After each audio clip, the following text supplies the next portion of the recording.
Olá, tudo bem por aí? Vamos começar com uma daquelas perguntas que sempre aparecem no mundo do direito. Afinal de contas, dá para alterar uma ação direta de inconstitucionalidade, a famosa DI, depois que o processo já está rolando? Fica por aqui para a gente descobrir junto a resposta final do STF sobre isso. Mas antes da gente mergulhar de cabeça nesse tema, aquele pedido rápido de sempre. Se esse conteúdo te interessa, já deixa a curtida e começa a seguir o nosso perfil. Esse apoio é o que faz a gente continuar produzindo análises como esta. Valeu? Então, a grande questão é essa. Imagina a cena. Uma ADI já está tramitando, tudo acontecendo. E aí, no meio do caminho, surge a necessidade de mudar o que está sendo questionado, de incluir uma nova lei, por exemplo. Pode ou não pode? Essa é uma dúvida clássica. E hoje a gente vai desvendar de uma vez por todas o que diz o Supremo. E para a gente entender tudo nos mínimos detalhes, aqui está o nosso roteiro. Vamos partir de um caso real, a ADI 4541, e entender o pedido de alteração que rolou lá, ver a decisão final do STF, destrinchar a regra e suas raríssimas exceções e, claro, ver como esse assunto é cobrado em concursos. Vamos nessa? Tudo começa com um caso concreto, que acabou virando a referência principal sobre o assunto. É a história que vai ilustrar, perfeitamente toda a lógica por trás da decisão do Supremo. Vamos seguir essa linha do tempo para não perder nenhum detalhe. Primeiro, o PCdoB entra com a ação. Ok. Depois, as autoridades da Bahia, como a Assembleia Legislativa, apresentam as suas informações. Em seguida, a AGU e a PGR, que são peças fundamentais no processo, entregam seus pareceres. E só então, gente, depois de tudo isso, o autor da ação aparece pedindo para fazer uma alteração. Deu para sacar o timing, o pedido veio bem tarde, quando o jogo já estava super avançado. E é aqui que a história fica interessante, ganha uma pimentinha, vamos entender o que exatamente levou a esse pedido de mudança no meio da partida.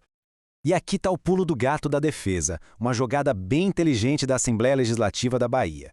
Eles falaram o seguinte: olha, não adianta nada declarar só essa lei inconstitucional, porque tem um artigo na Constituição do Estado que diz exatamente a mesma coisa. Ou seja, a ação ia virar fumaça, não teria efeito prático.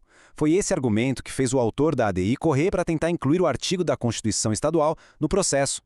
Então, o cenário está montado, o processo já andou bastante, as partes mais importantes já se manifestaram e, de repente, surge um pedido para aumentar o objeto da ação. A pergunta que não quer calar é: e agora? O STF pode aceitar essa mudança?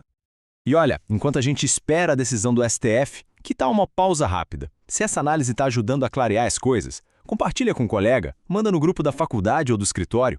Esse gesto simples ajuda demais o nosso canal a criar mais materiais aprofundados como este, certo? Agora sim, vamos para a resposta. Chegou o momento da verdade. Vamos ver como o Supremo Tribunal Federal desenrolou essa questão processual que é bem complexa. A resposta do STF foi curta e grossa: não. Depois que o processo se estabiliza, não dá para ficar mudando a petição inicial. E aqui está a tese oficial, o centro da decisão. Não se admite o aditamento à inicial da ação direta de inconstitucionalidade após o recebimento das informações dos requeridos e das manifestações do Advogado-Geral da União e do Procurador-Geral da República. Em bom português, a partir do momento em que as informações e pareceres chegam, o jogo está definido e as regras não mudam mais. Ok, então a regra geral é que não pode. Mas como quase tudo no direito tem um depende, será que existe alguma brecha, alguma exceçãozinha? Vamos investigar isso mais a fundo. Então, para ficar bem claro, a regra é a proibição do aditamento depois que as informações e pareceres já estão no processo. Mas o próprio STF já sinalizou que em situações muito, mas muito específicas mesmo, essa regra pode ser flexibilizada. Vamos ver como. E quais seriam essas condições? Elas são bem restritas, viu? A mudança não pode exigir que se peça novas informações, não pode precisar de novos pareceres da AGU e da PGR e, o mais importante, não pode ampliar o objetivo principal da ação. Em resumo, só daria para fazer um ajuste mínimo que não muda em nada a essência da discussão.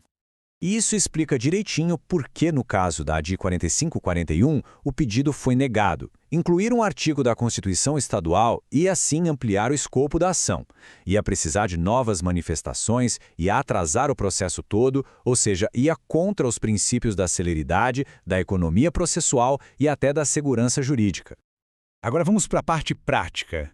Como é que esse conhecimento é cobrado na vida real, principalmente naqueles concursos mais difíceis? Dá uma olhada nessa questão de 2023 da Sebrasp para o concurso de juiz. A afirmativa diz que, depois de receber as informações e os pareceres, é permitido o aditamento da inicial da ADI. Com base em tudo que a gente conversou, qual seria a resposta?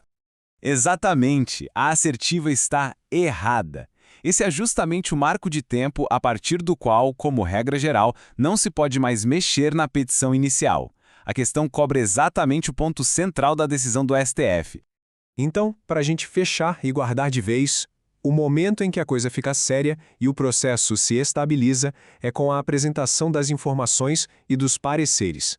A partir daí, o que está sendo discutido na ação, como regra, não muda mais. Essa é a ideia principal. E com isso a gente chega ao fim de mais uma análise. Muito obrigado pela companhia e para continuar aprendendo com outros temas, é só seguir o DireitoCast lá no Spotify, onde tem todos os nossos conteúdos em áudio. E antes de sair, não esquece de deixar o like, hein? Esse gesto é super importante e faz nosso conteúdo chegar para muito mais gente. E se a preferência for por vídeo, é só procurar por DireitoCast no YouTube ou no TikTok, que a gente está por lá também. Um abraço e até a próxima!